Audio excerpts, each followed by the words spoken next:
Tech billionaire Victor Reynolds shocked everyone with a bid 4 times the market value on the Miller family farm. But what happened next left the entire town speechless. He handed the deed right back to Sam Miller and declared, "This is just the beginning of saving America's farmland." Before we jump back in, tell us where you're tuning in from, and if this story touches you, make sure you're subscribed, because tomorrow I've saved something extra special for you. The autumn sun cast long shadows across Oak Ridge Valley as Sam Miller stood at the edge of his cornfield, watching the auction signs being hammered into the ground.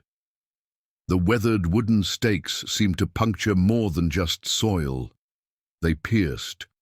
Through generations of Miller family history, Sam's great-grandfather had purchased this land in 1924 with everything he had, surviving the Dust Bowl and the Great Depression without losing a single acre. Now, after 5 years of persistent drought, skyrocketing equipment costs, and crop prices that wouldn't cover the cost of seeds, tomorrow it would belong to someone else. Sam ran his calloused hand over the dry soil, remembering how his father taught him to feel the earth's readiness for planting. "The land speaks to you," he used to say. "You just need to listen." But lately, all Sam heard was silence. "Dad, are we really going to lose our home?" asked 12-year-old Lily, approaching quietly from behind. Her voice sounded small against the vastness of the 200-acre farm, the question hanging in the air, like the dust kicked up by the auction company's trucks. Sam put his arm around his daughter's shoulders, unable to find the right words. His wife Emma joined them, her eyes red from crying despite her attempts to stay strong for the family. "I made some lemonade," Emma said, offering them each a glass, a simple gesture trying to maintain normalcy in a world crumbling around them. "The bank officer called again," she continued after a moment. "They say there's nothing they can do. They've extended our loans 3 times already." Sam nodded, his throat tight. $800,000 in debt. Even if we sold every tractor, every piece of equipment, and all our livestock, we couldn't make a dent. He looked at the white farmhouse where his father had been born, where his children had taken their first steps. "I'm sorry, I tried everything." The farmhouse itself seemed to sag under the weight of impending loss, its once bright paint now peeling, repairs postponed year after year as every spare dollar went to keeping the farm operational. The barn needed a new roof. The irrigation system was failing, and the tractor was held together with prayers and spare parts salvaged from equipment even older than itself. Word of the auction had spread through Oak Ridge County like wildfire. The local diner buzzed with solemn conversations. The feed store became a gathering place for farmers sharing similar stories of struggle. Tomorrow's auction wasn't just about the Miller farm. It was about a way of life that was vanishing. Across rural America, the Miller property was the 5th farm to go up for auction in Oak Ridge County this year alone. "Heard the Robertson Group is sending representatives," said Frank Henderson, their neighbor for 30 years, who'd stopped by with a casserole his wife had made. "They've been buying up all the foreclosed properties across 3 states, tearing down the family homes, consolidating the land, and turning them into corporate mega-farms with automated equipment and half the local workforce." Sam clenched his jaw. The thought of bulldozers tearing through the oak grove where his children's treehouse stood, or leveling the family cemetery where 4 generations of Millers rested, made him sick to his stomach. "We'll be at the auction tomorrow," Frank added, patting Sam on the shoulder. "Most of the county will. Not that any of us can afford to buy it, but, well, we want to be there." That night, as Emma packed family photos and heirlooms into cardboard boxes, Sam sat at the kitchen table where his family had shared meals for decades.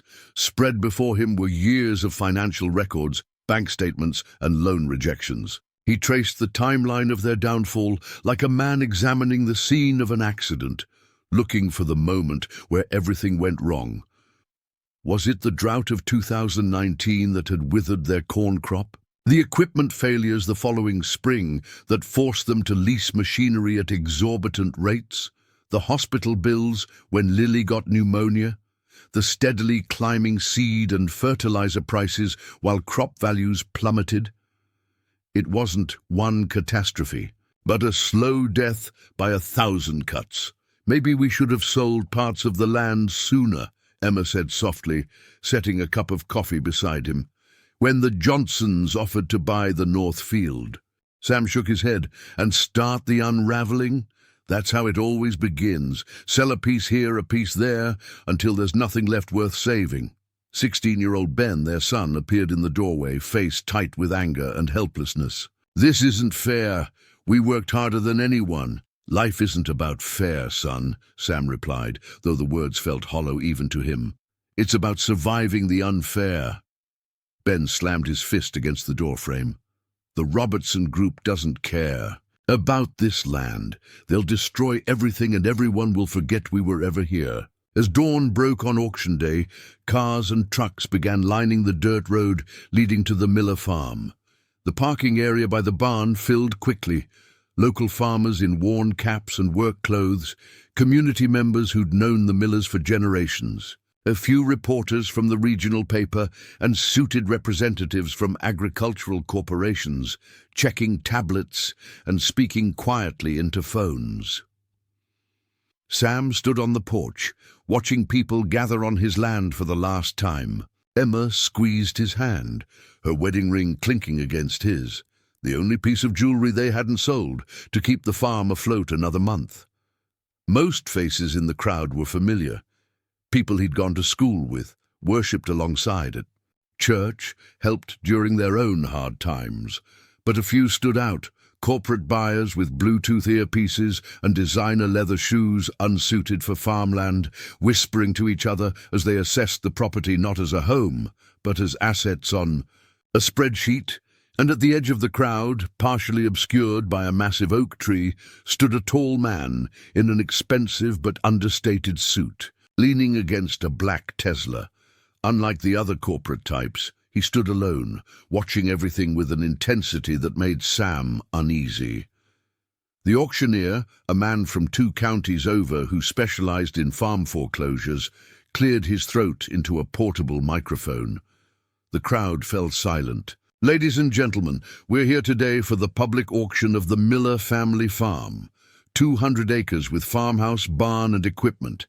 Due to foreclosure proceedings, bidding will start at $450,000. Sam closed his eyes. This was it. The end of everything his family had built, cultivated and protected for nearly a century. In his pocket, he clutched his father's pocket knife, soon to be one of the only pieces of his heritage he'd be able to keep. Sam Miller had never considered himself a hero. Heroes were the stuff of movies and comic books his son Ben used to read, larger, and than life figures who saved the day through extraordinary feats. Sam was just a farmer, a man with dirt permanently embedded in the creases of his hands and a perpetual farmer's tan that marked the line between his collar and hat. But for 25 years, he had battled every enemy a farmer could face: drought, flood, pests, disease, market fluctuations, and now the final opponent he couldn't defeat: debt. The crowd at the auction shifted uneasily as the auctioneer repeated the starting bid. $450,000. Do I have $450,000? I have. A hand went up from a man in a charcoal suit with the Robertson Group logo on his tablet case. Sam recognized him as Jeffrey Palmer, their Midwest acquisitions manager. The man didn't even look at Sam as he made the bid that would begin the dismantling of the Miller legacy. $450,000 from the gentleman representing Robertson Group. Do I hear $460,000? Silence fell over the crowd. Frank Henderson caught Sam's eye and shook his head sadly. No one in the community had that kind of money. The local farmers were all facing similar struggles. None could afford to save their neighbor when they were one bad season away from their own auction. $460,000, the auctioneer repeated, looking around hopefully. When no one responded, he continued, $450,000 going once. Emma's hand tightened around Sam's. He could feel her trembling. Beside them, Lily pressed her face into her mother's. Side, unable to watch, Ben stood rigid, his jaw clenched so tight Sam worried he might crack a tooth, going twice. The last 25 years flashed through Sam's mind. The day he'd taken over the farm from his father, promising to be a good steward of the land. The spring morning when he'd shown 5-year-old Ben how to drive the tractor, the boy's face lit with pride. The summer evenings when the whole family would sit on the porch, watching fireflies rise from the cornfields like stars being born from the earth. The auctioneer raised his gavel, ready to bring it down on the Miller family's dreams. $500,000. The voice came from the back of the crowd. Heads turned to see who had spoken. It was the man by the Tesla, still leaning casually against the tree trunk. But now all eyes were on him. The Robertson Group representative frowned, consulting his tablet quickly. $510,000, he counted. Without missing a beat, the stranger replied, $550,000. A murmur ran through the crowd. The bid was already well above market value for farmland in the county, especially considering the outdated equipment included in the sale. Jeffrey Palmer spoke quietly into his Bluetooth earpiece, then raised his hand again. $575,000. The stranger stepped forward now, moving through the crowd with an easy confidence that made people step aside. As he approached the front, Sam could see him more clearly. Mid-40s perhaps, with salt and pepper hair cut in an expensive style, and eyes that seemed to evaluate everything with mathematical precision. $650,000, the stranger said. Not looking at the auctioneer but directly at Jeffrey Palmer. Palmer's face tightened.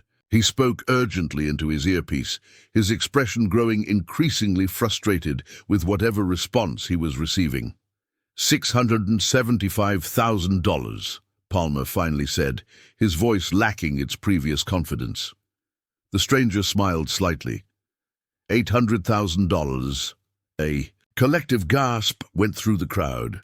Even the auctioneer seemed taken aback, having to compose himself before speaking again. $800,000 from the gentleman in the blue suit. Do I hear $825,000? Jeffrey Palmer was now having what appeared to be a heated argument with someone through his earpiece. Finally, he shook his head at the auctioneer. The Robertson Group had reached its limit. $800,000 going once, going twice. The auctioneer paused, scanning the crowd for any last-minute bids. Finding none, he brought down his gavel with a sharp crack. Sold to the gentleman in the blue suit for $800,000. Sam felt dizzy. The farm had sold for nearly double what they owed the bank. After paying off their debts, there would be enough left to start over somewhere, not with a farm, but perhaps a small business or a decent house in town. It wasn't what he wanted, but it was more than he'd dared to hope for this morning. Stranger was already signing paperwork with the auctioneer's assistant, his movements efficient and practiced, as if he bought foreclosed farms every day. Perhaps he did. Perhaps he was just another developer with plans to subdivide the land into vacation properties or a corporate retreat. The thought made Sam's stomach turn, despite the unexpectedly high sale price. Emma tugged at his sleeve. Sam, we should go. Thank him. Whatever his plans, he just gave us a fighting chance. Sam nodded reluctantly. The proper thing to do was to express gratitude, even if it felt like thanking someone for making your execution less painful. As they approached, the stranger handed his pen back to the assistant and turned to face them. Up close, Sam could see that his suit, while clearly expensive, was practical rather than flashy. The man's hands were a surprise too. They showed signs of past manual labor, with a faint scar across the right knuckles. Mr. Miller, the stranger said, extending his hand. Victor Reynolds, I'm sorry we're meeting under these circumstances. Sam shook his hand, finding the grip firm and direct. Mr. Reynolds, We wanted to thank you for the generous bid. The extra will help us relocate and start over." Reynolds studied him for a moment, his expression unreadable. "Where will you go?" The question caught Sam off guard. He hadn't thought that far ahead, having been too focused on the loss itself rather than what came after. "I'm not sure. My brother's in Columbus. Maybe there."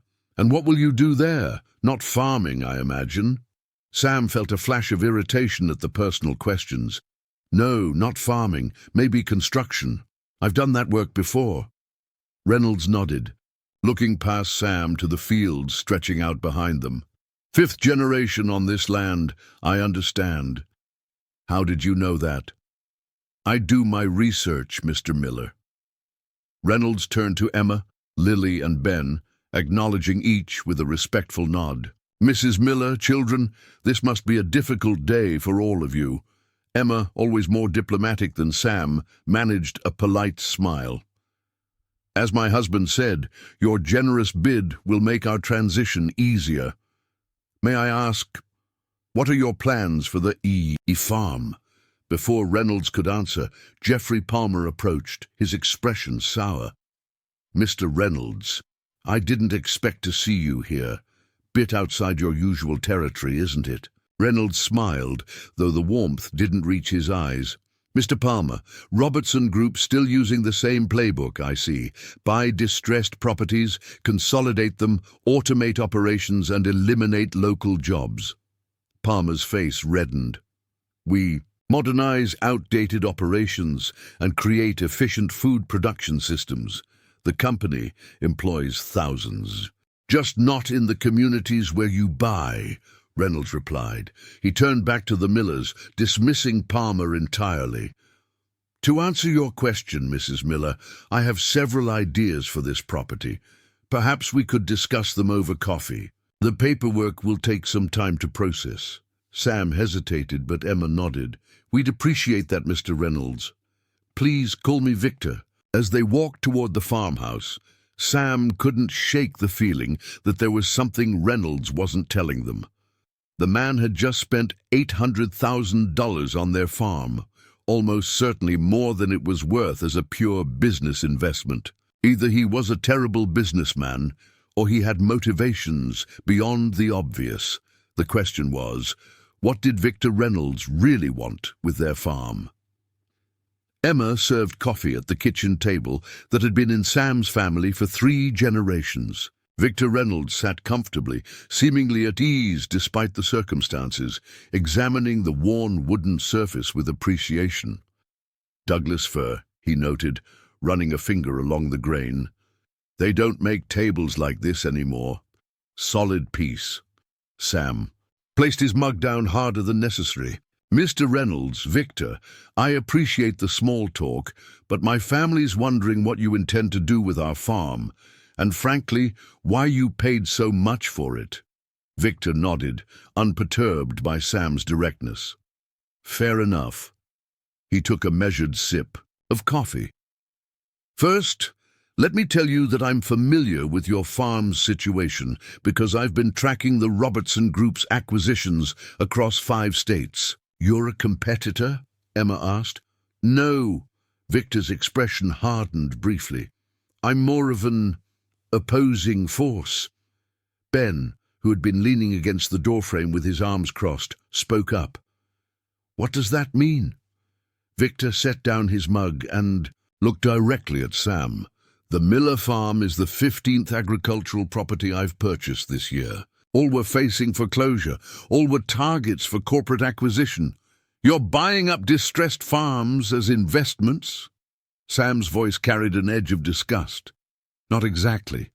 Victor reached into his jacket pocket and pulled out a folded document. He placed it on the table and slid it toward Sam. "This is the deed to your property, Mr. Miller.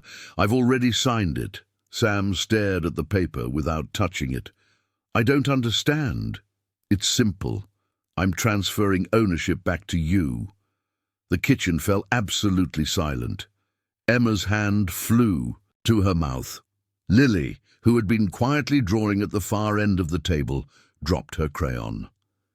Ben pushed away from the doorframe, taking a step forward in disbelief. Sam slowly reached for the document, his hand trembling slightly. "This is some kind of joke. I assure you it's not." Victor's voice remained calm, matter-of-fact. "You'll notice there's a second document behind the deed. It's a loan agreement, much more favorable terms than your previous arrangement. 7-year term, fixed interest at 2%, with the first payment due in 12 months to give you time to stabilize." Sam unfolded the papers, scanning the deed first. His name was indeed listed as the owner, then the loan agreement. The amount was $400,000, half of what Victor had paid at auction. Why would you... Sam struggled to find words, looking up at Victor with suspicion and confusion warring on his face.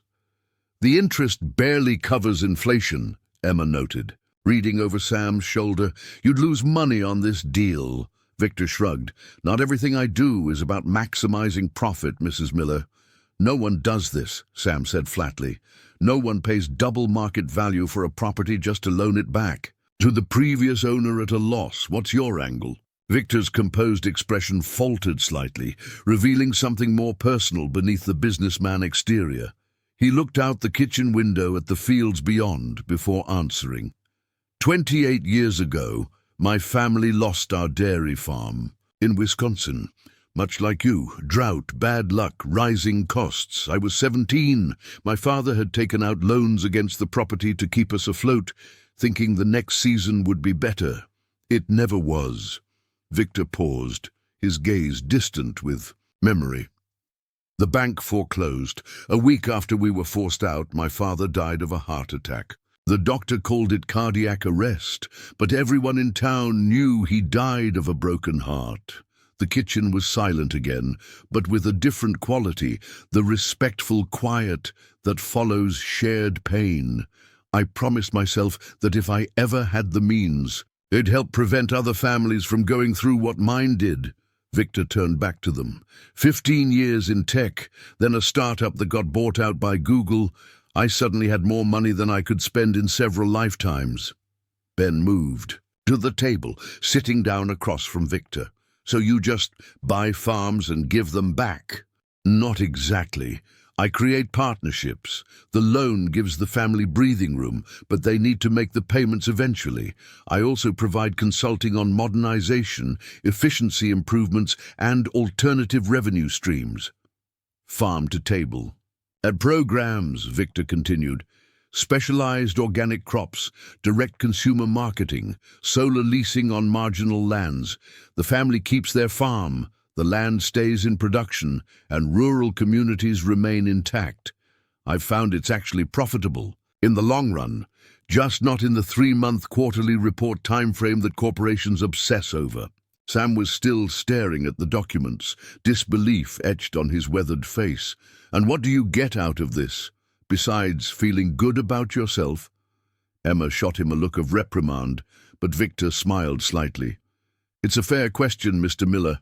I get 3 things. First, I get the satisfaction of thwarting companies like the Robertson Group, which I consider destructive to America's agricultural heritage and rural communities. Second, I get a modest but reliable return on investment over time. And third," his voice softened, "I get to honor my father's memory by preserving family farms like the one he loved." Lily, who had been listening intently, piped up, "So we don't have to leave? We can stay in our house?" Victor turned to her with a gentler expression than he'd shown thus far. "That's right, if your parents agree to the arrangement." "There must be a catch," Sam insisted, still suspicious. "The only catch is that I become a minority partner in your operation. I'll provide capital for improvements, marketing assistance, and connection to my network of family farms across the Midwest. In return, I ask for quarterly reports, adherence to sustainable farming practices, and your participation in a cooperative marketing arrangement with other farms in my program." Emma reached for the papers, reading more carefully now. "These terms, they're more than fair." "But why us?" Sam pressed. "Why our farm specifically?" Victor's eyes met Sam's directly. "Your farm sits at a strategic location for the Robertson Group's expansion plans. They've acquired 4 properties surrounding yours, and they need your water rights to complete their regional irrigation project. Without this farm, their entire 5-county development strategy is compromised." Understanding dawned on Sam's face. "You're using us as a roadblock. I prefer to think of it as strategic leverage." Victor smiled, this time with genuine warmth. "But yes, your farm's location makes it particularly valuable, both to them and to me. That said, I wouldn't offer this arrangement if I didn't believe in your capabilities as a farmer. Your crop yields have remained impressive despite the drought, and your land management practices show innovation with limited resources." "You've really done your homework," Emma observed. "I never make uninformed decisions, Mrs. Miller." Victor gestured to the documents. "You don't need to decide right now. Take time to read everything carefully. Consult a lawyer if you wish." "I'll pay for that consultation, by the way." Sam looked from the papers to his family. Lily was practically bouncing with excitement. Ben's earlier hostility had transformed into cautious hope. Emma's eyes were brimming with tears she was trying to contain. "If we agree," Sam said slowly, "we'd still be in debt, still making payments." "Yes," Victor acknowledged, "but manageable debt with realistic terms, and with a partner invested in your success rather than your failure." As if sensing Sam's continued hesitation, Victor added, "Mr. Miller, do you know why family farms matter? It's not just nostalgia or tradition. It's because families think in generations, not quarterly reports. Corporate farms extract maximum profit in minimum time, depleting soil and water resources. Family farmers preserve their land for their children and grandchildren." He gestured out the window toward the fields. "That topsoil took thousands of years to develop. The aquifer took millennia to fill. Corporate agriculture thinks in terms of 5-year plans. Family farms think in terms of inheritance and legacy." Sam exhaled slowly, the weight of the decision pressing on him. "And what happens if we fail? If we can't make the payments even under these terms?" "Then we adjust the terms," Victor replied simply.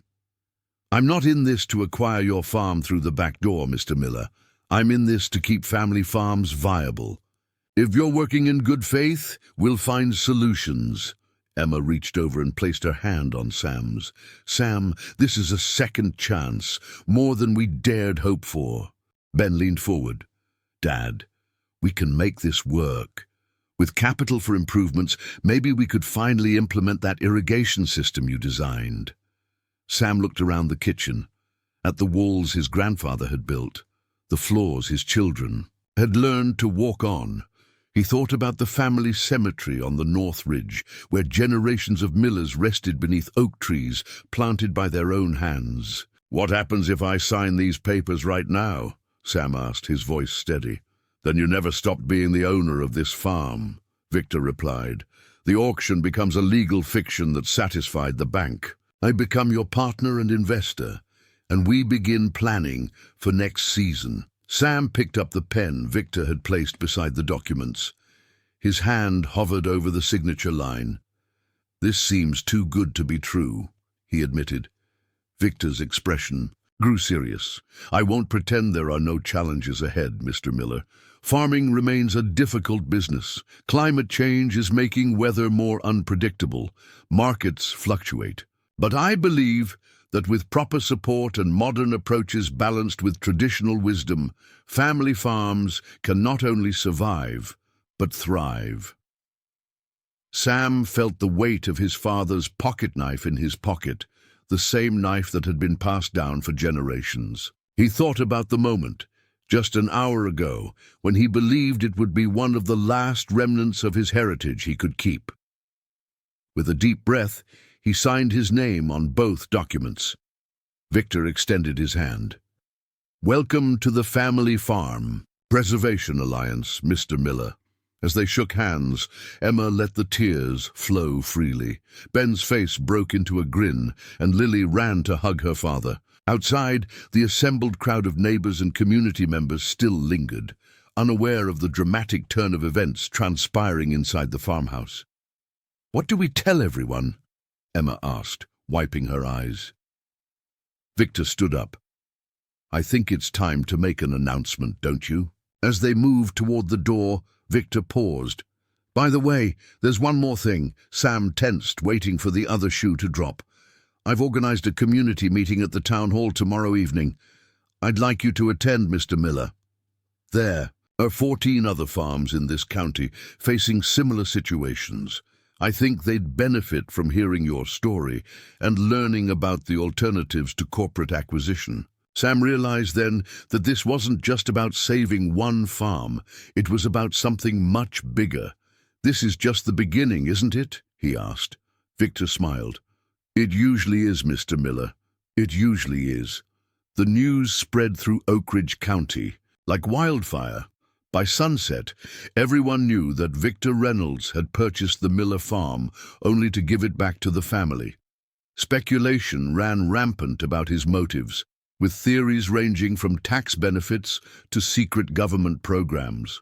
But as Sam and Emma stood on their porch again, they were still processing the miracle that had occurred. "I keep thinking I'll wake up," Emma admitted, leaning against Sam's shoulder as they watched the sunset paint the cornfields gold. "That this is some cruel dream." Sam nodded, his arm around his wife. "I know what you mean." Inside, Ben was already at the kitchen table with a notebook, sketching irrigation system improvements and making lists of equipment repairs that had been postponed for years. Lily had reclaimed her bedroom, carefully unpacking the box of treasures she'd tearfully packed just the night before. "Mr. Reynolds said he'd be at the town hall at 7 tomorrow, Emma said. "Do you really think he plans to help other farmers in the county?" "I don't know what to think anymore," Sam replied honestly. "This morning I thought we'd be sleeping in a motel tonight, trying to figure out where to go next. Now," he gestured to the fields stretching out before them, "now I'm wondering if we might actually have a future here after all." The ringing of Sam's phone interrupted their moment. It was Frank Henderson. "Sam, what in God's name is going on? Marjorie at the diner says you're keeping the farm? That this Reynolds fellow gave it back to you?" Sam smiled, still hardly believing it himself. "It's complicated, Frank, but yes, we're staying. Reynolds has some kind of program for distressed family farms. He's taking a meeting at the town hall tomorrow night. You should come." "Damn right I'll be there," Frank responded. "And I'm bringing the Petersons. They got their foreclosure notice last week." After hanging up, Sam scrolled through his messages. 17 texts from neighbors and friends, all asking variations of the same questions. What happened? Is it true? Who is Reynolds? What's the catch? "Word travels fast," he remarked.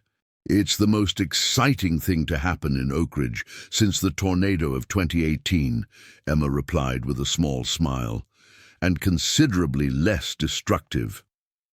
As darkness fell, they moved inside, where Ben was still working on his improvement plans. "Dad, look at this," he said excitedly, pointing to his sketch. "If we implement that drip irrigation system you designed 3 years ago, we could reduce water usage by 40% while improving yield. And Mr. Reynolds mentioned solar panels on marginal land. We could use the North Ridge, where nothing grows well. Anyway," Sam looked at his son's enthusiasm with a mixture of pride and caution. "Let's not get ahead of ourselves, Ben. We still need to understand exactly what we're getting into with Reynolds." "But we're keeping the farm, right?" Ben pressed. Sam nodded. "Yes, we're keeping the farm."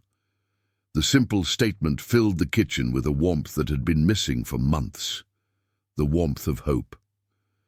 The next morning, Sam woke before dawn, as he had every day for decades. For a moment, the weight of impending loss pressed on his chest as it had for months. Then he remembered. The farm was still theirs. He slipped out of bed, careful not to wake Emma, and made his way outside. The eastern sky was just beginning to lighten as Sam walked the perimeter of his property. The dew-wet grass soaked his boots as he surveyed the fields with new eyes. Not the eyes of a man saying goodbye, but of one planning for seasons to come. When he reached the family cemetery on the North Ridge, Sam stood before the granite headstones. 4 generations of Millers rested here beneath ancient oak trees. His father, grandfather, great-grandfather, all men who had worked this same soil, watched the same sunrises. "We didn't lose it," he said softly to the stones. "I don't know how, but we didn't lose it." The roar of an approaching vehicle broke the morning stillness. A black Tesla wound its way up the farm's dirt road, looking absurdly out of place among the weathered fence posts and rusting equipment. Victor Reynolds had returned. Sam met him at the edge of the cornfield. "You're up early?" "Farm hours," Victor replied with a nod. "Some habits don't die, even after decades in tech." He gestured toward the cemetery on the ridge. "Paying respects?" "Something like that." Sam studied the man who had inexplicably saved his family's heritage. In the clear morning light, Reynolds looked less like a slick businessman and more like a man with purpose. "You didn't have to come back today. The papers are signed." "Implementation is as important as intention, Mr. Miller. I've found that following through immediately prevents complications." Victor reached into his Tesla and pulled out a laptop. "I've prepared some financial projections and improvement proposals I'd like to review with you before the town hall meeting tonight." "Right to business," Sam observed. "Time is the one resource we can't generate more of," Victor replied, "and several of your neighbors are running out of it." They walked to the barn, where Victor set up his laptop on a weathered workbench. For the next 2 hours, he walked Sam through a detailed assessment of the Miller Farm's operations, highlighting inefficiencies, potential improvements, and new revenue sources. Sam was impressed despite himself. The analysis was thorough and showed a deep understanding of modern agricultural challenges. "This plan calls for a significant shift toward organic certification for portion of your acreage," Victor noted, pointing to a color-coded map of the farm. "The premium prices would offset the reduced yield during transition." "Organic certification takes years," Sam pointed out. "Yes, which is why we start now with just 40 acres. Meanwhile, we implement precision agriculture techniques on your traditional crops to improve efficiency." Victor clicked to another screen. "Solar panels here, here, and here would generate approximately $24,000 in annual revenue while taking only marginal land out of production." Sam leaned closer, his farmer's skepticism warring with the obvious expertise behind the proposals. "Where did you learn all this? You said you were in tech." Victor's expression softened slightly. "After my father died, I went to Cornell on scholarship. Studied agricultural economics alongside computer science. I wanted to understand why our farm failed, what could have been done differently. And I learned that most family farm failures aren't due to bad farming. They're due to bad systems. Financing structures that don't account for agricultural cycles, market consolidation that depresses prices, land valuation that incentivizes development over production." Victor's eyes hardened. "Systems designed by people who've never had soil under their fingernails." The barn door opened, and Emma appeared with a thermos of coffee and a plate of muffins. "I thought you might need breakfast," she said, placing them on the workbench. Victor thanked her with a nod. "Mrs. Miller, perfect timing. I was about to show your husband the community aspect of our program." He clicked to a new screen, showing a website labeled Heritage Harvest Alliance. "This is our cooperative marketing platform. Family farms in our network pool resources for distribution, processing, and direct-to-consumer sales. We've found that removing middlemen increases farm revenue by an average of 23%. Emma studied the screen. These are all farms in your program? Yes. 43 operations across 6 states currently, each maintaining independent ownership but benefiting from shared resources and expertise. Victor pointed to different sections of the website: direct shipping of specialty products, CSA programs, farm-to-table partnerships with restaurants, educational tourism. As they continued reviewing the plans, Sam began to see not just a reprieve from disaster, but a pathway to genuine sustainability.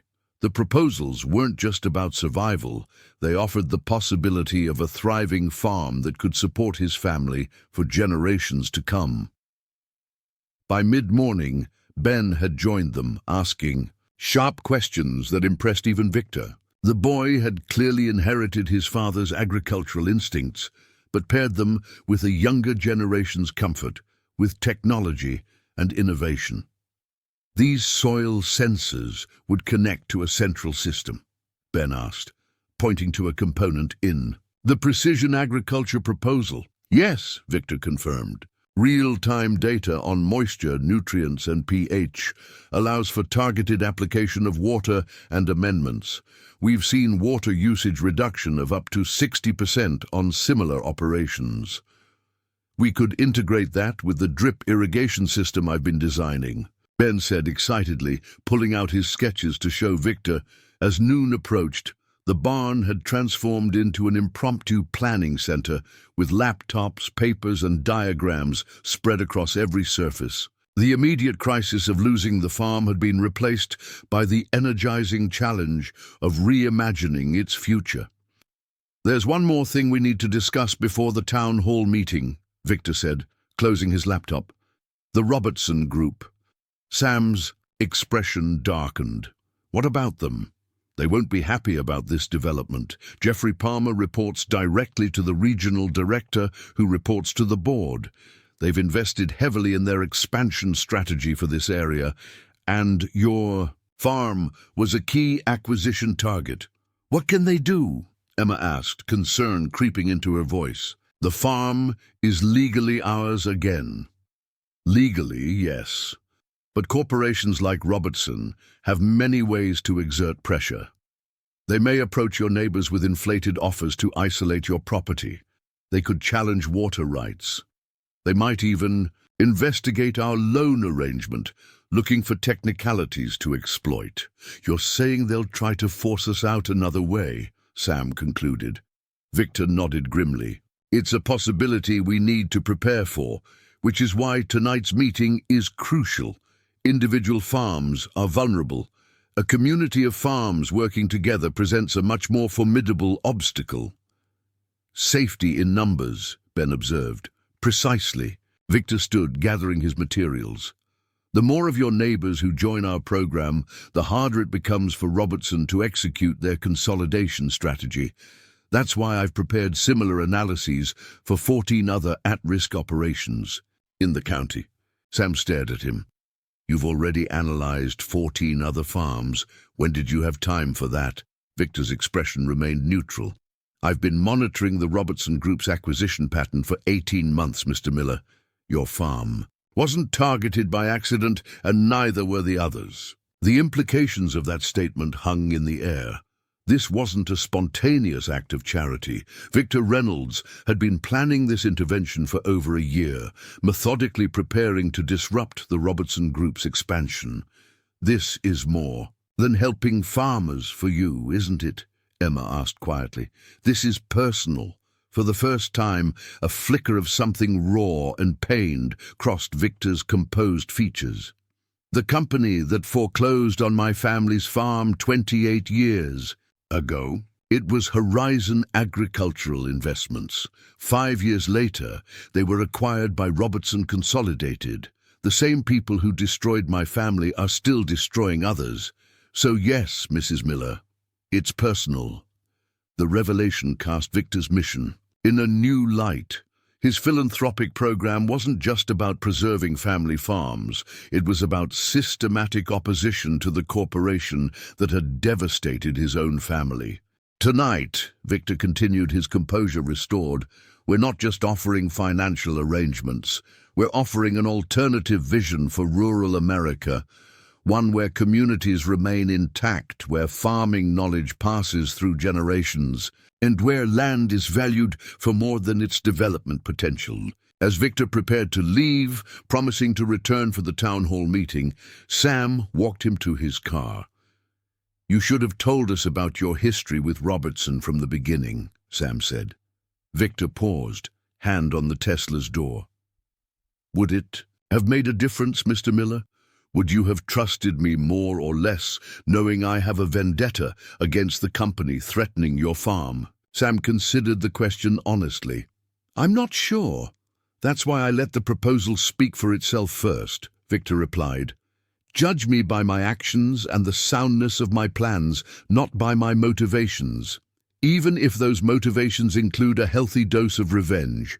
As the Tesla disappeared down the dirt road, Sam stood watching the dust settle. The day before, he had been a desperate man facing the loss of everything. Now he was not just a farmer with a second chance, but potentially part of something much larger, a movement to preserve a way of life. The question was, how many of his neighbors would be willing to join them? The Oak Ridge Community Hall had never been so packed. The aging building, with its 1970s wood paneling and flickering fluorescent lights, typically hosted sparsely attended town meetings and the occasional retirement party. Tonight, however, cars filled the gravel parking lot and lined both sides of Main Street for 3 blocks. Word had spread rapidly about Victor Reynolds and his unexpected intervention at the Miller Farm auction. Farmers, business owners, and curious residents crowded the hall, the buzz of conversation creating a wall of sound as Sam, Emma, and their children entered. They spotted Frank Henderson waving from a row of folding chairs near the front, having saved seats for the now famous Miller family. "You're celebrities," Frank remarked as they sat down. "Everyone's talking about what happened. We're still trying to make sense of it ourselves," Emma admitted. The Petersons joined them moments later, Dave Peterson leaning across Frank to speak to Sam. "Is it true, Sam? This Reynolds fellow actually gave you back your farm?" "It's more complicated than that," Sam replied. "He's created some kind of partnership arrangement. We still owe money, but the terms are manageable. And he's doing this for others?" Mary Peterson asked, hope evident in her voice. Like the Millers, the Petersons were facing foreclosure, their dairy operations struggling after 3 generations. Before Sam could answer, the room quieted as Victor Reynolds walked in, accompanied by a small team carrying laptops and presentation materials. He looked every bit the successful businessman in a tailored navy suit, but Sam noticed he'd replaced his designer shoes with more practical boots, a small concession to the rural setting. Mayor Helen Williams called the meeting to order, her voice betraying her own curiosity about the evening's purpose. "We're here tonight at the request of Mr. Victor Reynolds, who I understand has an important presentation for our community. Mr. Reynolds, the floor is yours." Victor moved to the front with confident strides, commanding attention without visible effort. He surveyed the packed room before speaking. "Thank you for coming tonight. I recognize many of you were at the Miller Farm auction yesterday and witnessed something unexpected." He paused, making eye contact with faces throughout the crowd. "I'm here tonight to explain not just what happened, but why and how it might relate to others in this community facing similar challenges." For the next 20 minutes, Victor outlined the Family Farm Preservation Alliance, using slides to illustrate its structure, goals, and achievements in other regions. He explained the partnership model, the sustainability requirements, and the cooperative marketing platform. The audience listened with growing interest as he detailed how modernization, diversification, and collective bargaining power could transform struggling operations into viable businesses. "In the past 3 years," Victor continued, "our program has helped 97 family farms across 9 states avoid foreclosure and corporate acquisition. 89 of those are now operating profitably. The remaining 8 are on track to achieve profitability within the next 18 months. He clicked to a slide showing before and after photographs of a farm in Minnesota. The Gunderson family had farmed the same land for 112 years. When we partnered with them, they were weeks away from bankruptcy. Today, they supply organic dairy products to premium markets across 3 states and host educational programs that generate additional revenue. Sam watched the reactions of his neighbors. Skepticism remained on many faces, but it was increasingly mingled with interest and cautious hope. These were practical people, not easily swayed by flashy presentations, but they were also desperate for solutions. "Now," Victor said, his tone shifting, "I want to address the question I know is on everyone's mind. Why am I doing this? What's my angle?" The room grew even quieter, all eyes focused on this mysterious billionaire who had swooped into their community with promises that seemed too good to be true. Victor set down his presentation remote and stepped away from his slides, moving closer to the audience. "To answer that question, I need to tell you a story, my story." He took a deep breath, and for the first time, Sam saw a crack in the man's composed exterior. "I wasn't born into wealth. I grew up on a dairy farm in Wisconsin, the 3rd generation to work that land. My father, Robert Reynolds, was the hardest working man I've ever known. He taught me how to milk cows before I could ride a bicycle. He showed me how to read the sky for weather before I could read books. He instilled in me a love for the land that has never left, even decades after I left the farm." Victor paused, something raw flickering across his features. The audience remained silent, farmers and rural residents recognizing echoes of their own lives in his words. In 1995, after 3 years of struggle, our farm went under. A combination of falling milk prices, rising feed costs, and 2 consecutive years of poor hay production left my father with no options. He'd already remortgaged, already sold off equipment, already worked himself to the point of exhaustion.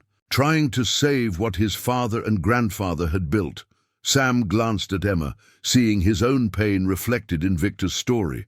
Around them, many others nodded in grim understanding. The bank foreclosed. A company called Horizon Agricultural Investments bought our property at auction for a fraction of its true value. Within a week, they had begun dismantling buildings that had stood for nearly a century.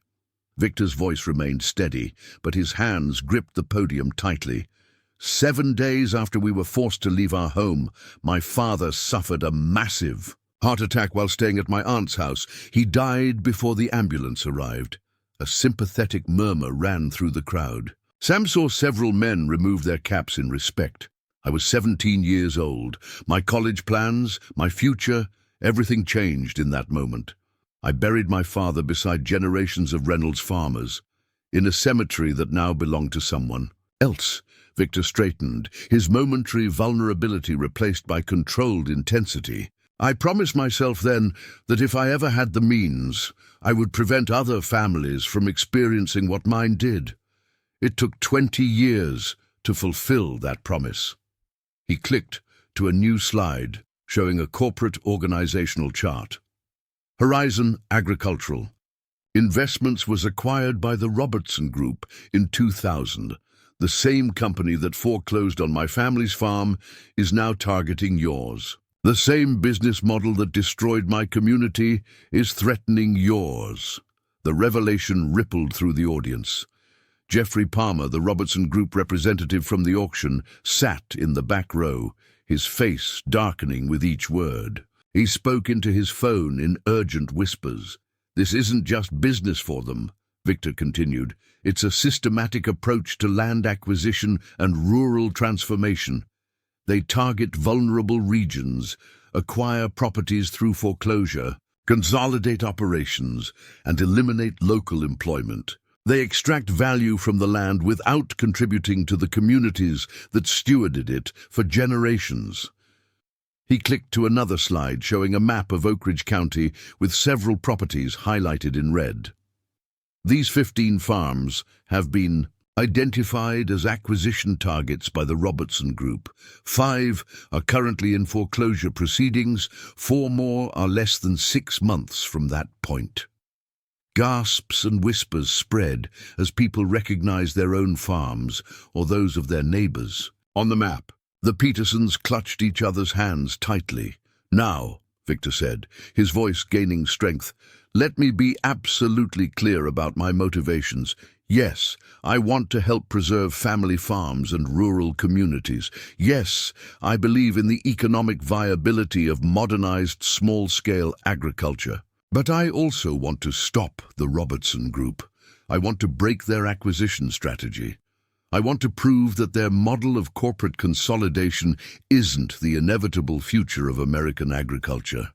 He paused, allowing his words to sink in. "Is it personal? Absolutely. Is it also good business and the right thing to do? I believe so." From the back of the room, Jeffrey Palmer stood up. "This is slander against a legitimate business, Mr. Reynolds. The Robertson Group revitalizes failing agricultural regions and creates efficient operations that feed America." Victor didn't even turn to look at him. "They eliminate 3 jobs for everyone they create. They extract wealth from rural communities and funnel it to urban shareholders. And they destroy something that can never be replaced: the generational knowledge of farmers who know their land intimately." Palmer's face flushed. "You're manipulating these people with emotional appeals and unrealistic promises." Now Victor turned, fixing Palmer with a steady gaze. "The difference between us, Mr. Palmer, is that I've stood in their shoes. I've watched everything my family built slip away. I've felt the particular anguish that comes from losing not just a business, but a heritage." He turned back to the audience. "I'm not here to vilify the Robertson Group or any corporate agricultural entity. They operate within the system as it exists. I'm here to offer an alternative, a different vision for rural America than the one they're selling." Victor moved away from the podium, walking closer to the front row where the Millers and Petersons sat. "I can help some of you save your farms. Not all of you, not immediately, but if enough of you join together, we can create something powerful enough to resist consolidation, something that preserves what matters while adapting to changing realities." "Mary." Peterson raised her hand, her voice wavering slightly. "Our bank says we have until the end of the month before they begin foreclosure proceedings. Is that too late?" Victor's expression softened. "No, Mrs. Peterson, it's not too late. In fact, my team has already prepared a preliminary assessment of your operation. We can meet tomorrow if you'd like." Dave Peterson looked stunned. "You've already analyzed our farm? As I said earlier, I've identified 15 operations in this county that the Robertson Group has targeted.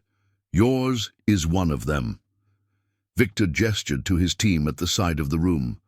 "We've prepared detailed proposals for each of these properties, with specific recommendations tailored to your individual situations." The room erupted in conversation, a mixture of hope and disbelief washing through the crowd. Mayor Williams had to bang her gavel several times to restore order. "Mr. Reynolds," she said once the room quieted, "this is certainly an extraordinary offer. But I think many of us are wondering, what happens when you leave? Will these farms truly be sustainable, or will they become dependent on your continued support?" It was a good question, and Sam found himself holding his breath for the answer. Reynolds had presented an impressive plan, but long-term viability was what mattered most. "An excellent question, Mayor Williams," Victor acknowledged. "The goal isn't dependence, it's transformation. My financial support provides breathing room for necessary changes.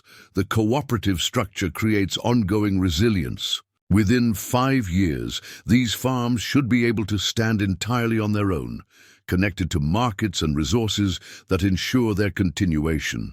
He gestured to Sam. "Mr. Miller, Would you mind joining me for a moment?" Surprised, Sam stood and made his way to the front, uncomfortable with the sudden attention. "Sam Miller represents exactly what this program is about," Victor said, placing a hand on Sam's shoulder. "Not charity, not dependence, but partnership and transformation. Already today, he and his son have begun planning improvements that will make their operation more efficient, more sustainable, and more profitable." Sam found himself nodding, then realized everyone was waiting for him to speak. He cleared his throat awkwardly. 24 hours ago, I thought I'd lost everything," he began hesitantly. "I thought my family would be the ones to break the chain of 5 generations. I thought I'd failed my ancestors and my children." He paused, gathering his thoughts.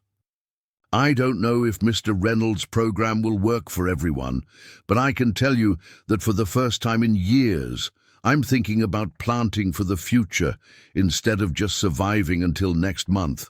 And that change, that shift from desperation to possibility, that alone is worth something." As Sam returned to his seat, a slow wave of applause spread through the room. Victor waited for it to subside before continuing. "I'll be in Oak Ridge for the next week. My team will be available to meet with any interested farm owners individually. We'll provide detailed assessments and proposals with no obligation." He looked around the room one final time. "This is your community. These are your farms. I'm simply offering tools and resources to help you keep them that way." With that, the formal presentation concluded, but no one left. For the next 2 hours, farmers lined up to speak with Victor and his team, clutching financial documents and asking pointed questions about how the program might apply to their specific situations. Sam watched from the side of the room, still processing the evening's revelations. Victor Reynolds wasn't just a wealthy philanthropist with a pet project. He was a man on a mission born from personal tragedy and fueled by a determination to prevent others from experiencing the same fate. "What do you think?" Emma asked softly, joining him by the wall. "I think," Sam replied slowly, "that we've been given more than just our farm back. We've been given a purpose." As they prepared to leave, Jeffrey Palmer approached them, his expression tightly controlled. "The Robertson Group will be watching this situation closely, Mr. Miller. Mr. Reynolds may have grand ideas, but remember, he doesn't have to live here. You do." The implied threat hung in the air as Palmer walked away, leaving Sam with the distinct feeling that saving the farm might have been the easy part. The real challenge was just beginning. Dawn broke over Oak Ridge County with a different energy than the day before. As Sam Miller walked his fields in the early morning light, the weight that had pressed on his shoulders for months felt lighter. Not gone, the challenges ahead remained formidable, but transformed into something he could bear. From the ridge overlooking the eastern fields, he could see 3 neighboring farms: the Hendersons to the north, the Wilsons to the east, and, beyond them, the Peterson dairy operation. All 3 families had attended last night's meeting at the community hall. All 3 had scheduled private consultations with Victor Reynolds and his team. The sound of tires on gravel drew Sam's attention. To the farm's access road, Victor's black Tesla was approaching, followed by 2 more vehicles, a silver SUV and a white truck with equipment in the bed. It was barely 6:30 a.m. "You're an early riser," Sam commented when Victor stepped out of his car. "Farm habits die hard," Victor replied. "I thought we could begin the assessment before the day heats up." The people emerging from the other vehicles were clearly specialists of some kind. One carried soil sampling equipment, another had sophisticated mapping technology, and a third unloaded what appeared to be a compact drone. "I've brought some experts to help evaluate your operation more thoroughly," Victor explained, gesturing. "And to the team. Dr. Chen is an agricultural soil scientist from Cornell. Ms. Rodriguez specializes in water management systems. Mr. Patel is our technology integration specialist." Sam raised his eyebrows. "This seems like a lot of firepower for one farm. The Miller property is our anchor in this region. Victor said matter-of-factly. Your success will demonstrate what's possible to your neighbors. We need to get it right. Over breakfast, Emma served the assessment team coffee and homemade muffins, while Victor outlined the day's activities. We'll conduct comprehensive soil analysis across the property, map microclimates and drainage patterns, evaluate existing infrastructure, and identify optimal locations for potential improvements, he explained. By this evening, we'll have the data needed to finalize your specific development plan. Ben, who had been listening intently, couldn't contain his enthusiasm. Can I follow the team? I want to learn how they do the assessments. Victor nodded. Approvingly. Mr. Patel could use an assistant with your knowledge of the property. I'm sure he'd welcome the help. As the specialists dispersed across the farm, with Ben eagerly trailing them, Victor remained at the kitchen table with Sam and Emma. Lily had already left for school, though not before extracting a promise that she could participate in the farm, planning when she returned. While the team works, I'd like to discuss something broader with you both, Victor said, his tone shifting to something more serious. Something that goes beyond your individual operation. Sam and Emma exchanged glances. What do you have in mind? Sam asked. Victor pulled out his tablet and opened a map of Oak Ridge County. Last night, I introduced the concept of the Family Farm Preservation Alliance as it exists today. But what I envision for this region is something more comprehensive, a pilot program that could become a model for rural revitalization nationwide. He expanded the map to show the entire county, with various properties highlighted in different colors. The 15 farms we've identified as Robertson Group targets form a connected agricultural ecosystem.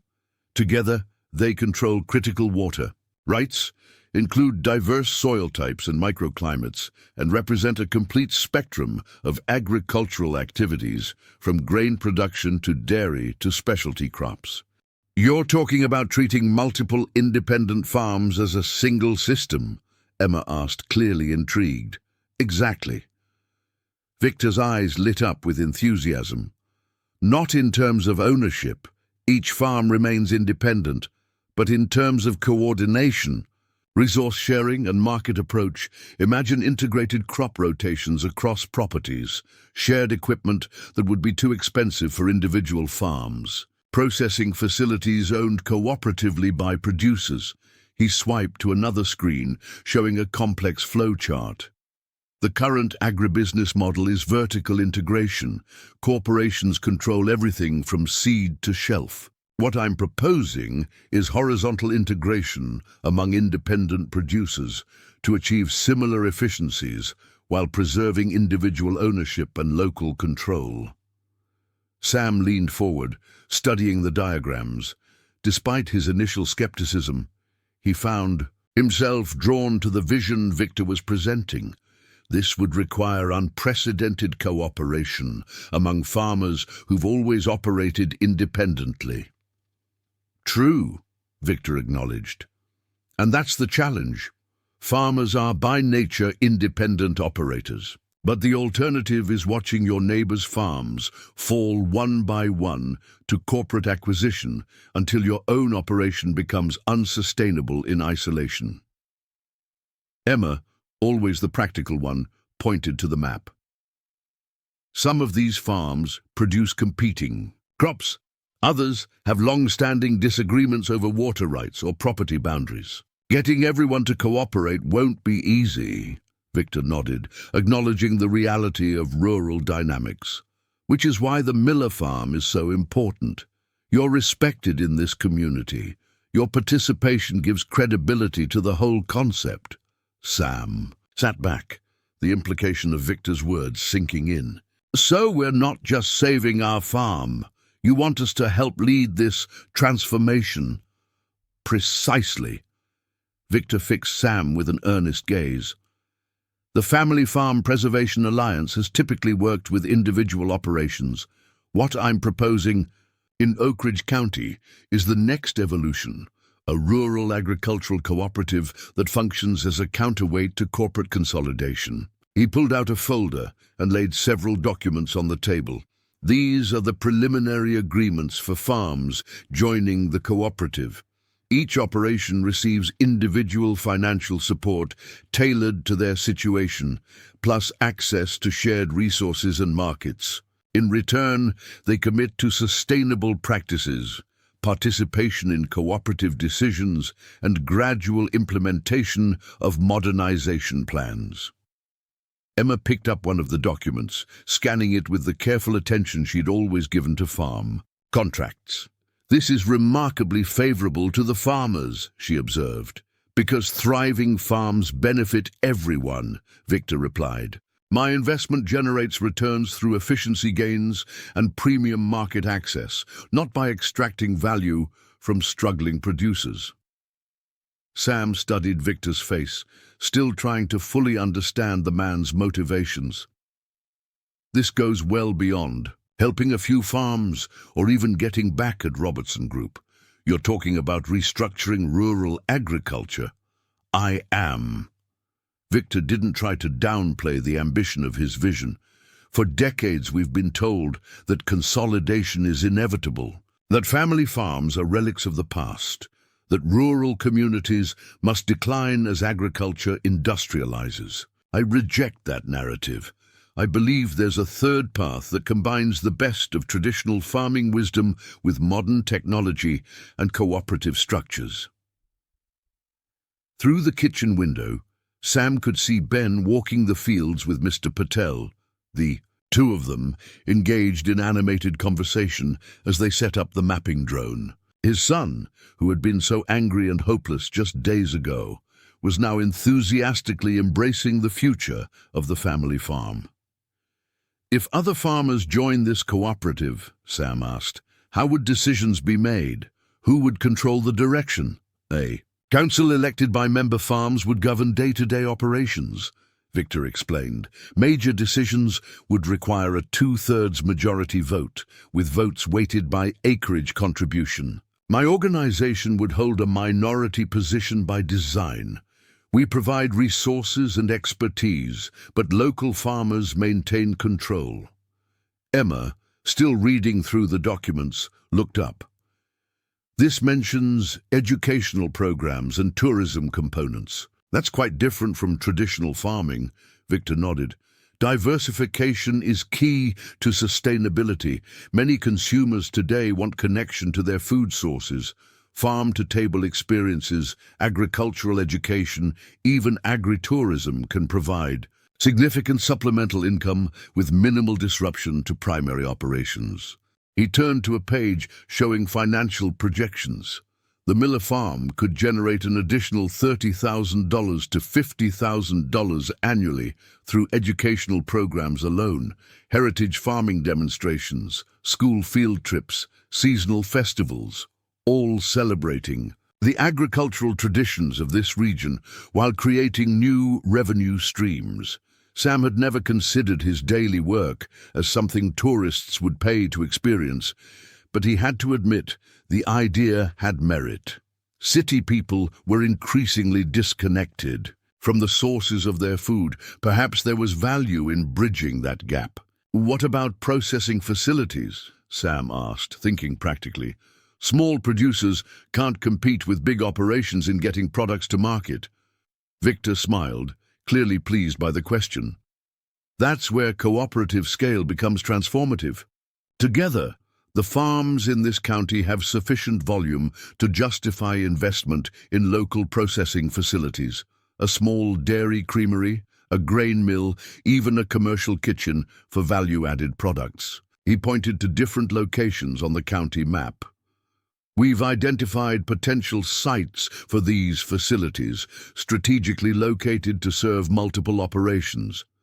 Each would be cooperatively owned by the participating farms, with my organization providing initial capital and technical support." The concept was beginning to take shape in Sam's mind, not just his farm operating in isolation, but as part of an interconnected network of independent producers working together to achieve the efficiencies typically reserved for corporate giants. "And how does the Robertson Group fit into all this?" Sam asked, recalling Jeffrey Palmer's veiled threat from the night before. Victor's expression hardened slightly. "They won't surrender their expansion plans easily. They've invested heavily in this region, acquiring properties and water rights according to a very specific strategy. Our cooperative directly challenges that strategy. Will they try to stop us?" Emma asked quietly. "They'll certainly try to undermine the effort," Victor acknowledged. "They may approach struggling farmers with seemingly generous offers to create divisions. They might challenge water rights or easements. They could even attempt to influence local regulations to hinder cooperative activities." He closed his tablet, his expression resolute. "That's why we move quickly and decisively. Each farm we bring into the cooperative strengthens our position. By the time Robertson fully realizes what we're building, it should be too late for them to stop it." The distant sound of a vehicle approaching drew their attention. Through the window they could see Frank Henderson's truck coming up the drive, followed by the Petersons' weathered station wagon. "I wasn't expecting visitors," Sam remarked, standing to greet their neighbors. "I may have suggested they stop." "By this morning," Victor admitted with a slight smile. "The Hendersons' hay production could complement your grain operation perfectly, and the Petersons' dairy herd would benefit from coordinated feed production with both your operations." Sam realized that Victor was already thinking several steps ahead, mentally arranging the farms of Oak Ridge County into an integrated system where each operation strengthened the others. As they stepped onto the porch to greet their neighbors, Sam was struck by the energy in Frank Henderson's normally stoic demeanor. The older farmer bounded from his truck with uncharacteristic enthusiasm. "Sam, we couldn't wait until our official meeting this afternoon," Frank called out. "Mary Peterson called us at dawn after running the preliminary numbers. Victor's team prepared. It's remarkable what might be possible if we work together." Dave Peterson, typically the most cautious farmer in the county, nodded vigorously. "They showed us how coordinating our milk production with your crop rotations could reduce our feed costs by 22% while improving soil health on both properties." Sam glanced at Victor, who remained silent, allowing the farmers to share their excitement. Without interference, the strategy was clever. Let the ideas spread farmer to farmer, building organic momentum within the community. "We've been neighbors for 30 years, Frank continued, "but we've never really coordinated our operations, always competed for the same markets, dealt with the same middlemen separately." Mary Peterson, a practical woman not given to flights of fancy, pulled a notebook from her purse. "If our farms joined forces, just our 3 operations to start, we could justify investments in equipment none of us could afford individually. Precision agriculture technology, advanced irrigation systems, and negotiate better prices as a block," Dave added. "That's what got me, the leverage we'd have together versus selling individually." As the neighbors continued sharing insights from their preliminary consultations with Victor's team, Sam felt the vision expanding before his eyes. This wasn't just about saving individual farms from foreclosure. It was about reimagining the entire structure of rural agriculture, creating a third path between corporate consolidation and isolated family farms struggling alone. Later, as the specialists continued their assessment of the Miller property and the neighbors huddled with Victor over maps and projections, Emma joined Sam by the old oak tree that had stood watch over the farm for generations. "What do you think?" she asked softly. "Is this real? Can it actually work?" Sam watched his son flying the mapping drone over the north field, his face alight with purpose. He observed Frank Henderson and Dave Peterson, men he'd known his entire life, engaged in animated discussion about cooperative possibilities they'd never before considered. "I think," he said slowly, "that we've been fighting a losing battle for years because we've been fighting alone. Maybe together we actually stand a chance." As the morning sun climbed higher, casting new light across the fields his ancestors had tilled, Sam began to see his land not just as an isolated island to be defended, but as part of something larger, a network of interdependent farms that might collectively rewrite the future of rural America. The vision was expanding beyond anything he could have imagined when he stood watching auction signs being hammered into his soil just 2 days before, 3 months after the auction that nearly ended the Miller family's farming legacy. Oak Ridge County had transformed. The Family Farm Preservation Alliance sign at the entrance to the Miller property gleamed in the late summer sun, matching similar signs that now stood at 11 other farms across the county. What had begun as a desperate last stand had blossomed into a movement. Sam Miller stood at the edge of his cornfield, surveying the new drip irrigation system that snaked through the rows. The system had reduced water usage by nearly 50%, while improving yield exactly as Victor's experts had predicted. Across the property, solar panels on the North Ridge generated power that not only supplied the farm's needs, but fed excess electricity back into the grid, creating a new revenue stream. Quite a change from 3 months ago, came Victor's voice, as he approached from the direction of the barn, where a team was installing upgraded grain storage facilities. Sam nodded, still sometimes disbelieving the transformation. I wouldn't have thought it possible. The Miller Cooperative Farm stand opened yesterday in town, Victor commented. Emma tells me they sold out of everything by noon.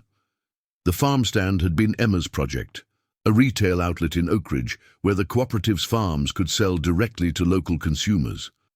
Fresh dairy from the Petersons, produce from the Wilsons, honey from the Garcias, and grain products from the Millers, all under one roof with the profits flowing directly back to the producers. People are driving in from 3 counties away, Sam acknowledged. Turns out folks are willing to pay premium prices when they know exactly where their food comes from.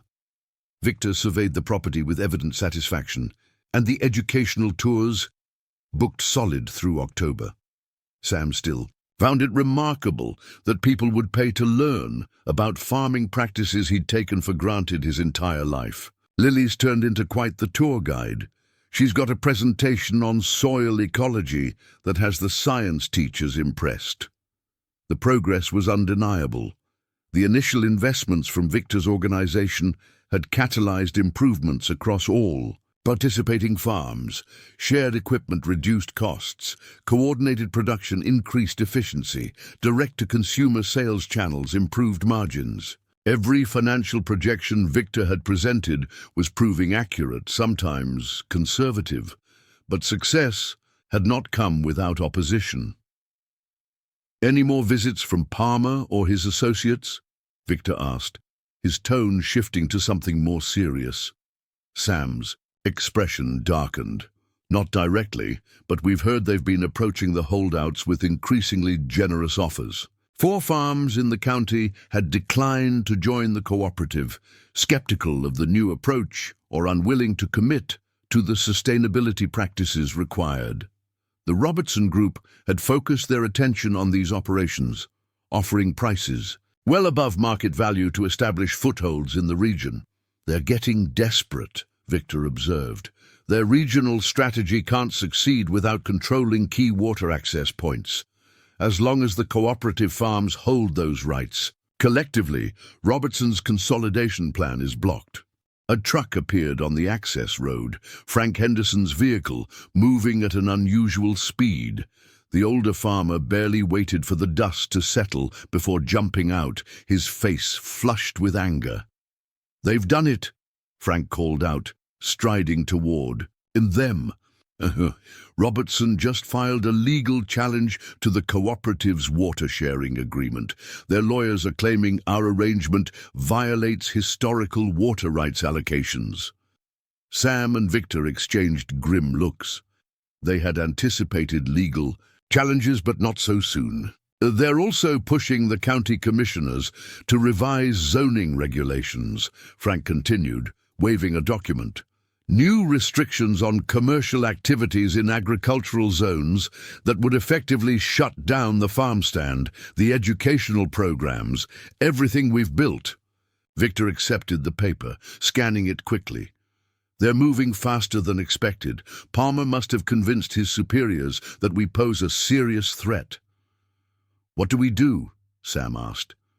We fight, Victor replied simply. My legal team is already preparing responses to potential challenges. We'll request a public hearing on any proposed zoning changes, and we'll make sure every resident of this county understands exactly what Robertson is trying to do. Frank nodded grimly. The town meeting's scheduled for next Tuesday. Robertson's flying in their regional director. Then we'll be ready, Victor assured him. This was always going to be a battle for more than just land. As Frank departed to spread the word to other cooperative members, Victor turned to Sam. This is the critical moment, Mr. Miller.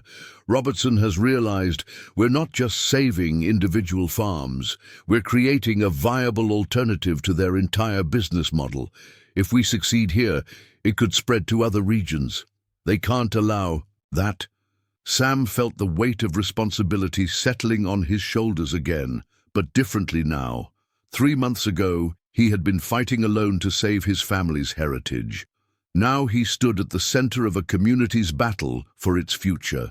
When I agreed to your partnership, Sam said slowly, I thought we were just saving my farm. I never imagined we'd be taking on a corporation like Robertson. Victor's expression was resolute. Sometimes the most important battles find us rather than the other way around. The question is, are you prepared to stand your ground? Sam looked out over his fields, then beyond to the neighboring farms that had joined the cooperative. He thought about the changes already taking root, not just in agricultural practices, but in the community itself. For the first time in decades, young people were considering futures in farming. Local businesses were seeing increased activity. The school had even added an agricultural science program, with Ben serving as a student advisor. I've spent my life standing my ground, Sam replied with quiet determination. The difference now is I'm not standing alone. The Oak Ridge Community Hall was packed beyond capacity for the county commissioners' meeting. Residents spilled out the doors and gathered around open windows, straining to hear the proceedings inside. At the front of the room, 3 county commissioners sat behind a folding table that served as their official bench. Beside them, a court reporter documented every word.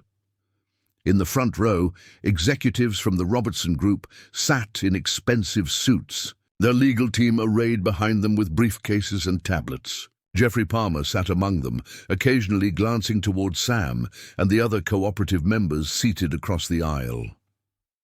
Commissioner Margaret Chen gavelled the meeting to order. We're here to discuss proposed amendments to county zoning regulations concerning agricultural lands and to address a formal complaint regarding water rights allocations. As this is a matter of significant public interest, we'll allow presentations from both sides before opening to public comment. Victor Reynolds sat beside Sam, outwardly calm, but with an intensity that radiated from him. Over the past week, he had worked tirelessly preparing for this confrontation, coordinating with his legal team and helping cooperative members understand exactly what was at stake. The Robertson Group will present first, Commissioner Chen announced. A polished executive rose from the front row, introducing himself as Richard Harmon, Regional Director for the Robertson Group. With practiced confidence, he approached the microphone. Commissioners, distinguished residents of Oak Ridge County, thank you for the opportunity to address these important matters, Harmon began. The Robertson Group has invested over $30 million in this region, with plans to invest an additional $50 million in the coming years. We bring jobs, tax revenue, and agricultural expertise that benefits the entire community. Harmon clicked through a professional presentation showing gleaming facilities, modern equipment, and charts indicating economic impact. Our proposed zoning amendments simply seek to maintain the agricultural character of this county by preventing inappropriate commercial activities on farmland, and our water rights complaint addresses clear violations of historical allocations that threaten established users. For 20 minutes, Harmon painted a picture of Robertson as a benevolent corporate citizen being unfairly obstructed by outside interests. He never mentioned Victor by name, but repeatedly referenced wealthy outsiders with no connection to this community who were experimenting with unproven models at farmers' expense. When he concluded, Commissioner Chen thanked him and called on the cooperative to present their response. Victor stood, but instead of approaching the microphone himself, he gestured to Sam. Our spokesperson will be Sam Miller, fifth-generation farmer and founding member of the Oak Ridge Agricultural Cooperative. Sam hadn't expected this.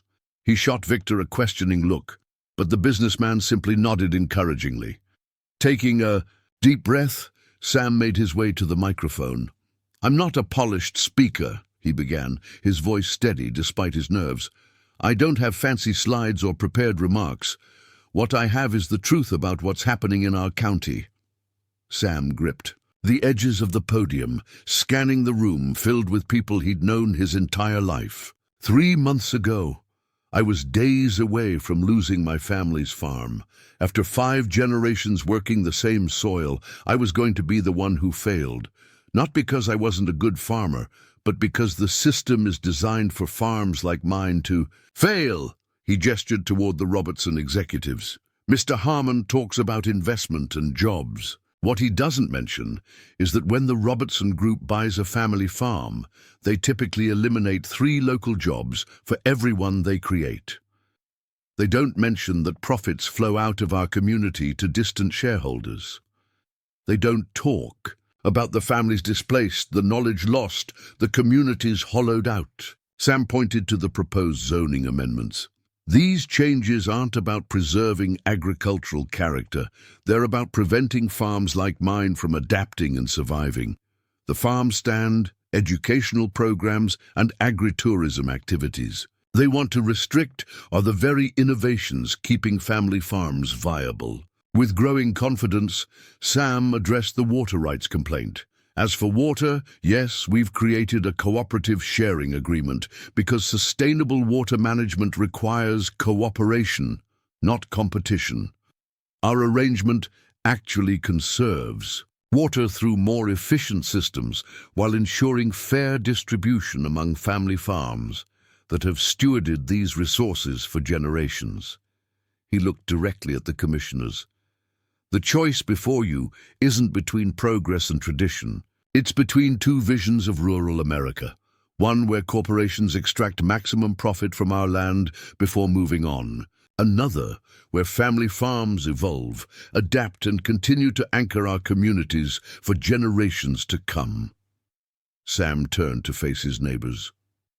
3 months ago, I stood alone watching auction signs go into my soil. Today I stand with 11 other farms working together to create something revolutionary. Independent family farms cooperating to achieve the advantages of scale while maintaining local ownership and control. His voice grew stronger. We're not against business or profit. The cooperative is already generating better returns than most of our farms have seen in decades. We're against a system that's rigged to eliminate family farms through consolidation. We're fighting for a future where rural communities thrive instead of hollow out. As Sam returned to his seat, the room erupted in applause. Victor squeezed his shoulder, nodding with approval. The farmers and community members around them were on their feet, their support palpable. For the next 2 hours, residents approached the microphone to offer comments. Teachers spoke about the educational value of farm tours for local students. Business owners detailed increased activity since the cooperative's formation. Young people testified about reconsidering agricultural careers because of the new model's promise. When the public comment period concluded, the commissioners called a 30-minute recess to deliberate. Victor used the time to huddle with cooperative members, preparing them for possible outcomes. Whatever happens with these specific issues, he assured them, the cooperative is on solid legal ground. These are delaying tactics, not existential threats. When the commissioners returned, the room fell silent. Commissioner Chen adjusted her microphone. After consideration of all testimony and review of relevant precedents, this commission has reached the following decisions. The proposed zoning amendments are tabled pending a comprehensive impact study to be completed within 90 days. The water rights complaint is dismissed as the cooperative agreement falls within existing legal frameworks for voluntary water sharing among rights holders. The cooperative members exchanged relieved glances, but Chen wasn't finished. Additionally, this commission recommends the formation of a county agricultural advisory board with equal representation from all farming models to ensure balanced consideration of future regulatory decisions. It wasn't a complete victory, but it wasn't a defeat either. As the meeting adjourned, Richard Harmon approached Victor and Sam, his expression carefully neutral. "This isn't over, Reynolds," he said quietly. "The Robertson Group doesn't abandon strategic investments." Victor met his gaze steadily. "I would expect nothing less, Mr. Harmon, but understand this, neither do we." As the Robertson executives departed, Emma joined Sam and Victor. "So what happens now?" she asked. "Now," Victor replied, "we build, we strengthen, we expand. Today was just one skirmish in a longer campaign, but for the first time in decades, family farms have a fighting chance." 1 year later, the Harvest Festival at the Miller Farm drew visitors from across 3 states. Colorful tents dotted the fields, offering produce, crafts, and educational exhibits from all 15 farms now participating in the Oak Ridge Agricultural Cooperative. Children laughed as they navigated the corn maze Ben had designed, while parents sampled artisanal products at the various booths. Sam stood beside the main barn, which had been transformed into a community gathering space, watching as Emma led a cooking demonstration using ingredients sourced entirely from cooperative farms. Nearby, Lily guided a group of school children through an interactive exhibit on soil conservation. Victor Reynolds joined him, looking satisfied as he surveyed the scene. "Quite different from last year's auction," he observed. Sam nodded, still sometimes amazed by the transformation. "The cooperative's first-year results exceeded even your projections." It was true. The combined financial performance of the member farms had improved by 47% over the previous year.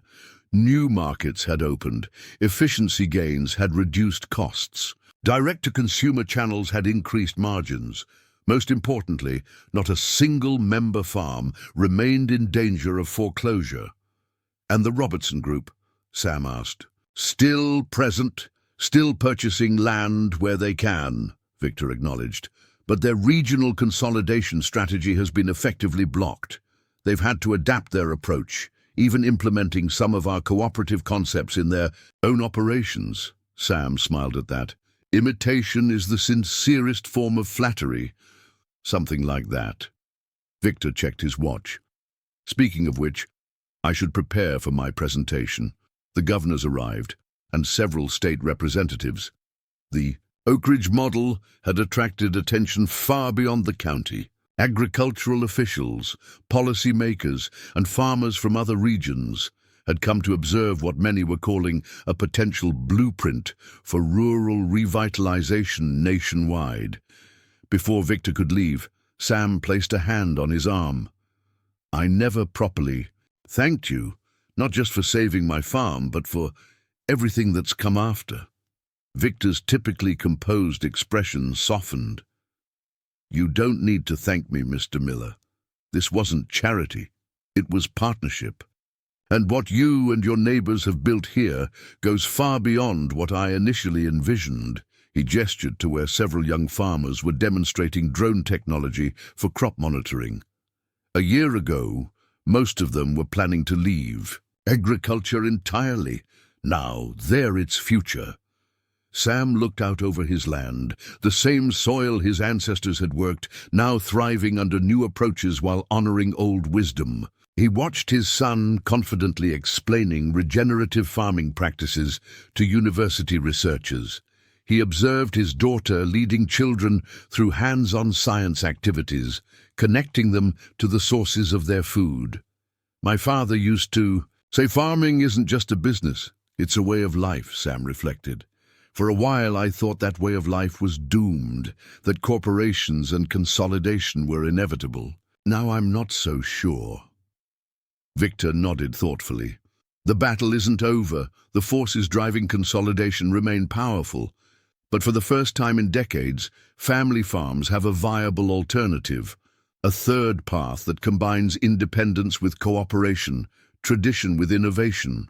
In the distance, a tour group was gathering for the next round of farm visits. Sam recognized farmers from neighboring counties come to learn about potentially joining or forming their own cooperatives. That's the real victory, Victor concluded. Not just saving individual farms, but creating a model that can spread, that can be adapted by others facing similar challenges. As Victor departed to give his presentation, Sam remained by the barn, taking in the scene around him. The auction, that he had once viewed as the end of his family's legacy, had instead become the beginning of something new. A transformation not just of his farm, but of an entire community's understanding of what was possible. The billionaire who had attended a struggling farmer's auction had indeed changed everything, not through charity or philanthropy, but by offering a vision and the tools to make it reality. The rest had been up to the farmers themselves, working together to forge their own future. From desperate crisis to cooperative strength, from isolated struggle to community resilience, the journey had been remarkable. And as Sam watched the next generation of farmers enthusiastically embracing both their heritage and new possibilities, he knew that the true harvest of the past year couldn't be measured in bushels or dollars, but in hope restored and a legacy renewed. The land would remain in caring hands for generations to come, and in the end, that had been all that really mattered. Up next, you've got two more standout stories right on your screen. If this one hit the mark, you won't want to pass these up. Just click and check them out. And don't forget to subscribe and turn on the notification bell so you don't miss any upload from us.